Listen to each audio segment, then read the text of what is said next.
Hello friends, स्वागत है आपका आपके अपने यूट्यूब चैनल में। फ्रेंड्स, आज हम पढ़ेंगे अबाउट प्रोनाउन और प्रोनाउन में हम आज पढ़ने वाले हैं प्रोनाउन का part reflexive and emphatic pronoun. Friends, reflexive and emphatic pronouns में बेसिकली होता क्या है दोस्तों, ये होता ये है कि जो प्रोनाउंस होते हैं, जैसे कि हमारा आई हुआ, तो आई प्रोनाउन के लिए हम इनके दोनों में ही माई सेल्फ, आई के लिए माई सेल्फ, ही के लिए हिम सेल्फ, सी के लिए हर सेल्फ, वी के लिए आवर सेल्फ, यू के लिए योर सेल्फ और इट के लिए इट सेल्फ, दे के लिए देम सेल्व्स। एक्चुअली ये जो है हम यूज करते हैं जब ऑब्जेक्ट फॉर्म में, ऑब्जेक्ट के रूप में। तो देखते हैं कि इनका यूज कैसे होता है और क्यों जो है इनको रिफ्लेक्टिव एंड एम्फेटिक प्रोनाउन में डिवाइड किया गया है, बांटा गया है। तो मेरा तात्पर्य है दोस्तों कि रिफ्लेक्सिव प्रोनाउन में भी और एम्फेटिक प्रोनाउन में भी, दोनों में ही जो है ये myself, himself, herself, ourself, yourself, itself and themself का प्रयोग होता है।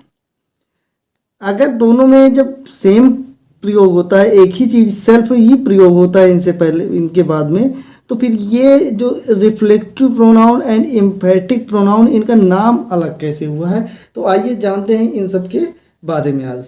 तो दोस्तों, सबसे पहले मैं आपको बता देता हूँ कि जो रिफ्लेक्ट का मतलब आप समझते हैं कि मतलब रिफ्लेक्शन है ना, परछाई।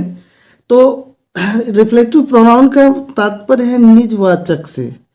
कहने का तात्पर्य यह है कि जो सब्जेक्ट है, जैसे कि आई है, और आई का जो ऑब्जेक्ट होगा वो जो है आई के अकॉर्डिंग जो इसका ऑब्जेक्ट होगा, तब ये जो होगा प्रोनाउन, ये रिफ्लेक्टिव प्रोनाउन होगा। पढ़ लेते हैं। For example, when the action done by subject, जो सब्जेक्ट के द्वारा एक्शन डन किया जाता है, रिफ्लेक्ट्स अपॉन सब्जेक्ट और रिफ्लेक्ट्स अपॉन ऑब्जेक्ट, यहाँ पे ये फ्रेंड्स ऑब्जेक्ट होगा, तो याद रखना। तो when the action done by subject reflects upon object, जो ऑब्जेक्ट पे रिफ्लेक्ट करेगा। जैसे कि अब यहाँ पर आप ये देख सकते हैं कि जो सब्जेक्ट है, इसका एक्शन है आई हर्ट, और उसके बाद ये देखो, ये जो माई सेल्फ है, मैंने, यानी सब्जेक्ट मैं है, और यहाँ पे सब्जेक्ट के अकॉर्डिंग जो है ये खुद को हर्ट कर रहे हैं। तो यहाँ जो सब्जेक्ट है उसका ऑब्जेक्टिव केस जो है सब्जेक्ट के अकॉर्डिंग है। वी हर्ट आवर सेल्फ, हम स्वयं को। यहाँ पे यू के लिए देखो, यहाँ पे योर सेल्फ लगा, यानी you will hurt yourself, तुम अब खुद को हर्ट कर रहे हो। तो यहाँ पर आपने सब में देखा कि आई के लिए माई सेल्फ, वी के लिए आवर सेल्फ, यू के लिए योर सेल्फ, ही के लिए हिम सेल्फ, ऑब्जेक्ट के रूप में सी के लिए हर सेल्फ, और the hurt itself, they hurt देम सेल्व्स। तो आप ये समझ गए होंगे मेरे कहने का तात्पर्य क्या है, मेरे समझाने का तात्पर्य कि रिफ्लेक्टिव प्रोनाउन क्या है, कि जो सब्जेक्ट है, सब्जेक्ट के अकॉर्डिंग ही जो है हमारा ऑब्जेक्ट जो है वो सेल्फ के रूप में प्रयोग होता है, तो वो जो है रिफ्लेक्टिव प्रोनाउन होता है।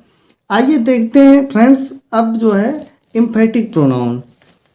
तो फ्रेंड्स, एम्फेटिक प्रोनाउन का मतलब कि दृढ़वाचक सर्वनाम। दृढ़वाचक मतलब किसी चीज़ को इम्फेसाइज किया जा रहा हो, तो वहाँ पे जो है इम्फेसाइज किया जा रहा हो। इम्फेसाइज का मतलब है, तात्पर्य है कि जोर देना।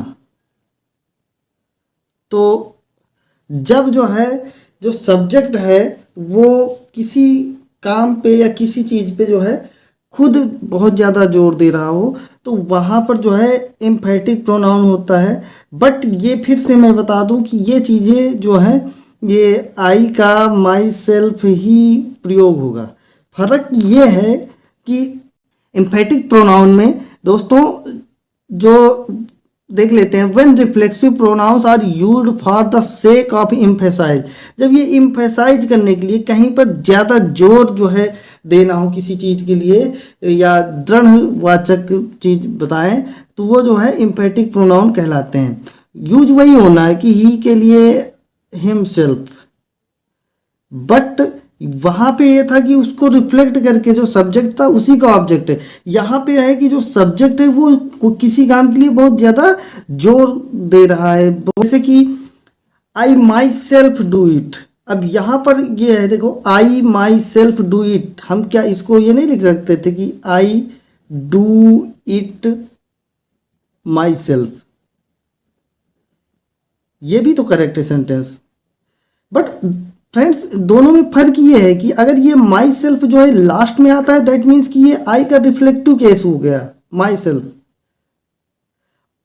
और यहां पर जब ये माई सेल्फ यहां पे आता है तो ये जो है ये कह रहा है कि भाई मैंने आई माई सेल्फ डू इट, मैंने खुद इसे किया, मैंने खुद इसे किया, दबाव जो बता रहे हैं मतलब दृढ़ निश्चय बता रहे हैं। लेकिन यहाँ I do my it my self, मैंने इसे स्वयं किया है यहाँ पे।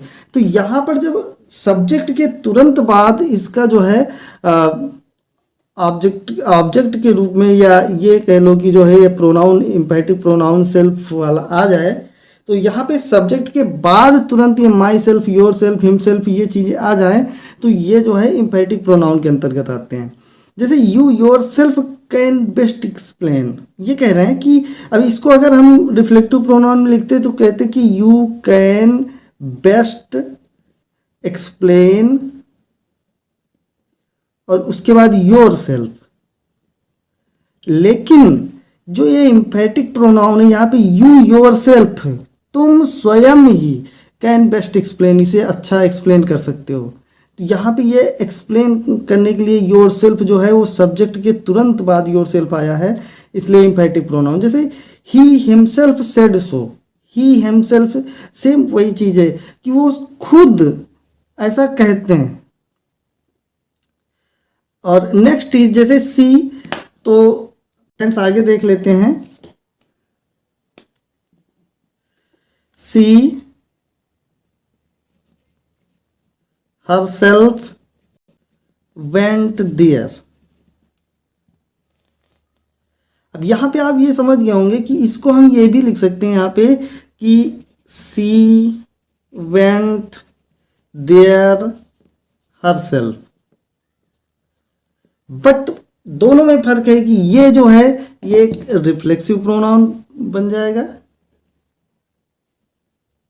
और ये जो है इम्फेटिक प्रोनाउन होगा। नेक्स्ट एग्जाम्पल और देख सकते हैं, they themselves admitted their guilt. They, यहाँ पे सब्जेक्ट के बाद देमसेल्व्स, एक्चुअली दे जो है वो प्लूरल फॉर्म में है तो इसलिए ये देमसेल्व्स आता है। एडमिटेड